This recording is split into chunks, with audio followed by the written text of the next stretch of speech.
I've probably seen Downsizer contributions really popular with people who are 75 plus, because from 75 onwards we can no longer make voluntary contributions to super. More Australian homeowners consider downsizing ahead of retirement than actually go ahead and put up the for sale sign. Selling the family home is a big decision, but it can also be the key to a much more comfortable retirement. There's a lot to consider. So in this episode, we'll look at what the Downsizer contribution is, how your age pension might be impacted, and whether it makes sense for you. So keep listening to help shift the way you think about your super. From CBUS, I'm Andrew Mackinnon, and this is CBUS Super Shift.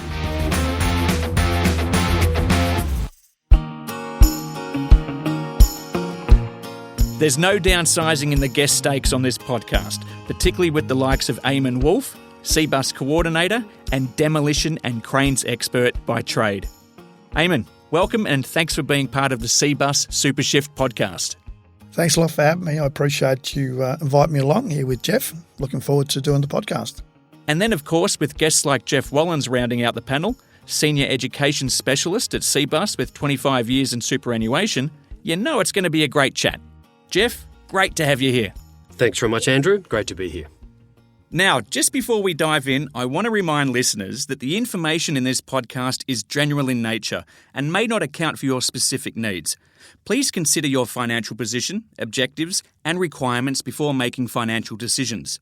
Please read the relevant product disclosure statement and target market determination on our website to decide if CBUS is right for you. We'd also like to remind listeners that past performance is not a reliable indicator of future performance.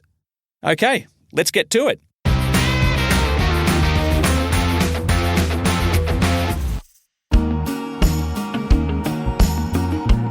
As we kick off, it's worth making the point that the Downsizer contribution is a government scheme, distinct from the idea of downsizing. So typically downsizing, of course, might be just simply moving to a smaller home, and there can be all sorts of reasons for that. This is Downsizer contributions, which is the ability to sell your home, a house they've owned for at least 10 years. And I do stress it's a house, not a caravan or a houseboat, but a fixed residence. And from the age of 55 to put up to $300,000 per person into super. And this might be done for a couple of reasons. Someone might be considering downsizing anyway, from their family home where they've lived for a long time to something smaller, more manageable, maybe in a completely different location, a beach town or a country town, or into the city, or in theory moving to a nursing home, which someone might have been considering doing. Now, you don't necessarily need to downsize, but it's simply freeing up equity in your home and being able to put some of that into super. Eammon, do you hear members chatting about downsizing at all? We do get the question on what it means, and it is a very big decision to make, and it shouldn't be taken lightly because it has implications on your pension and so forth. I think it's really important that people look at what it is that they're wanting to achieve. Are they wanting a lifestyle change with a financial benefit perhaps being super, or are they really being driven by the opportunity to get money into their super with their change in living circumstances being less of a consideration? Because time and time again, I've seen retired members making big lifestyle changes with a financial objective and realising that from a lifestyle point of view, it was a mistake. And that might be being removed from their community, losing access to a garage, workshop, whatever it is that they've enjoyed in their home. So really important to weigh up, is this a lifestyle decision or a financial one? This is a very important point. If you love gardening in your backyard or have a shed or a third bedroom where you create and you want to keep doing these things in retirement, downsizing might not be the best option. But if the funds are needed to expand your super balance, that's a different discussion because the Downsizer contribution doesn't require you to move to a smaller house or to a different area. It just requires you to sell your home. So really, the key takeaway is to consider the implications before settling on either option. Jeff, if the decision is made to sell the home and downsize, can using the Downsizer contribution scheme influence our age pension? Yes, it can impact age pensions. So from the age of 67, the earliest age that someone can get the age pension, when you go along to be assessed for your eligibility for the age pension, the value of your home is not counted as an asset. Whereas if you sell your home and that money goes into a bank account, certainly into super, then it will be counted as an asset. So by freeing up that equity that you have in your home, by selling it, that can have all sorts of financial benefits in terms of boosting your super balance if you put that into your super, but it can count against you in qualifying under the assets test. So as Eammon said, you'd need to be very careful with whether this is the right thing to do and whether the impact on age pension might actually have a detrimental effect on your overall retirement income. Absolutely. And look, everyone's situation is different. If you're not sure what the impact might be for you, speak to the CBUS advice team. They can help you understand your options and offer different levels of guidance. It really depends on what you need. Now, while the Downsizer contribution sounds like a good opportunity, would members consider it come retirement? Yeah, I think so. I've seen my grandparents do it and they loved it. Like, they were much happier in a smaller space. They had more money to do what they wanted to do, and it was a nice change for them to not be stressed about a big house and a big garden. And yeah. No way. No, we've worked so hard for our home. I'd never want to sell it. Have I ever thought about selling my home to boost my retirement savings? Yes, I have, because I would like to live by the beach one day. Some mixed views there, of course, but let's get into more of the details around the Downsizer contribution scheme and see how much it could impact your super balance. All right, so the Downsizer contribution is putting some of the proceeds of the sale of your home into super, and it's up to $300,000 per person.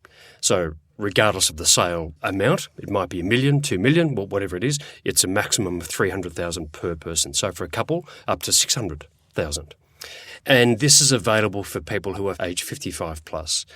And that might sound like a fairly young age to be considering downsizing, but the door is open to do it if people want to. I've probably seen this really popular with people who are 75 plus, because from 75 onwards, we can no longer make voluntary contributions to super. But that little rule, that restriction, does not apply to downsizer contributions. So for people who otherwise can't get money into super, but they're sitting in their big family home still, it can be a great way to boost their super after turning 75, when otherwise they may not be able to make extra contributions. One of the last opportunities to actually put something into your super. That's such a great point, Jeff. So while the door to making voluntary contributions to super closes at 75, the Downsizer contribution is still available. Really, it's one of the last opportunities to put something into your super yourself. Yeah, absolutely, yep. I'm curious, Eammon, is this something that members know about, or is it not quite on their radar yet? Breaking into age brackets, under 30, I don't really care. I know I didn't. You tend to have different vision of where you're going to be and what's going to be going on, and something that's going to turn up maybe 30, 40 years down the track. It's not a priority. But as time goes by, it becomes more and more a factor that people look towards. And as Jeff highlighted, at some stage you haven't got an option. If you're lucky enough to make it to 75, so it becomes a financial decision, whether it's a home that you love and there's a lot of memories, or now you need to put some money in super. So that's the way it breaks down. Yeah, it could end up being a needs-must situation. What about conditions, Jeff? Are there stipulations around the downsizer contribution that people need to be aware of? Yes, there are. Quite simply, the contribution to super off the back of selling your home would need to be within 90 days of the sale of the property. 3 months? That's not a huge amount of time. 3 months, yep. So if someone had unusual circumstances that delayed the sale or something like that, then they can apply to the ATO to have that extended if that application is done within the 90 days. So the application to the ATO also has to happen within the 90 days from the date of sale. Does this catch people out, Jeff? Absolutely, yes. And I've had people in seminars say, I sold my house last year, maybe over 6 months ago. Can I put that in? So they're thinking about it reactively as opposed to having planned it. And you're going to do it once. Yes, well, you can only do it with the sale of one property. You can make multiple downsizer contributions, but only to a maximum of $300,000 per person and off the sale of the one property. And we often get asked, well, what about investment properties? And the answer there is, well, yes, if at some point that was your main residence and you've owned it for at least 10 years, then that could fall within the downsizer provision. Does making a downsizer contribution to your super always make financial sense? No, it doesn't. So typically for people moving into retirement, their home is their largest asset. Of course, we love paying off our mortgages and moving into retirement debt-free, but downsizing our house is just one way to free up some equity, and equity in our homes is becoming a more and more important source of income now in retirement, either through the downsizer contribution provision or being able to use that equity in other ways to also produce income. And there are arrangements through Centrelink where people can do that. So it's really a combination of accessing that equity and also achieving a lifestyle change at the same time. And beyond the money side of things, Eammon, have you seen CBUS members relieved once they've made the move, or even the opposite? Perhaps regretted it? I haven't seen anyone who's regretted it because it is something that people, the ones I'm dealing with, they take it very seriously. And so even just putting a simple transfer in can be a big deal when it's a large amount of money. I sometimes have to hold people's hand, and they do BPay all the time, and yet when it's a large amount of money, they become very concerned.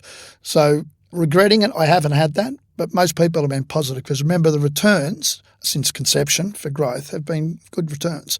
And whilst we can have downtimes, generally superannuation is always a beneficial thing to be involved in. That's why I'm so happy that Australia's got that system. So Jeff, there are some really important elements to keep in mind. What are the bigger mistakes people need to avoid when it comes to the downsizer contribution? I think not considering the impact on their age pension, that's a key one. And also just missing the 90-day window and being in a position where they're having to apply to the ATO to have that 90-day cut-off reviewed. The other thing also, I think, is reducing their equity. So, of course, by using the downsizer contribution provision, the whole point of that is to enable someone to tap into the equity in their home. So even though they're making a contribution to super, they are reducing the equity they have in their living arrangements because you've got to go on and live somewhere afterwards. For example, a nursing home or a smaller house, a unit, where they would have less equity. So it is really important to review whether they are better off maintaining that equity in their home, because that can have benefits with other potential forms of income or using that equity to create income, or whether they're better off having that extra money in their super, which can be used to produce income. So it's a toss-up between the two. Absolutely right. Now, we might not have covered every single detail in this episode, but there's so much you can do to find out more and take control of your super. Attend Jeff Wallens' excellent seminar or webinar on downsizer contributions. He keeps it interesting and even fun. Just head to the CBUS website, search for education sessions, and select that or any session that suits you. You can also listen to more of the CBUS Super Shift podcast, which covers a range of topics to help you make the most of your super now. You could also hop online and use one of our calculators to see how much super you might have when you retire and how much income that could provide. Also to get an estimate on how much age pension you're likely to receive and when you can apply for it. And of course, there's the website, cbussuper.com.au, for more detail on everything you've heard in this episode. There's also the CBUS advice team on 1300 361 784, where you'll find stellar support. And reach out to the on-site coordinators, like Eammon, or even walk into the CBUS front counters located in each state, and you'll find staff ready to help. All of this information can also be found in the show notes of this episode.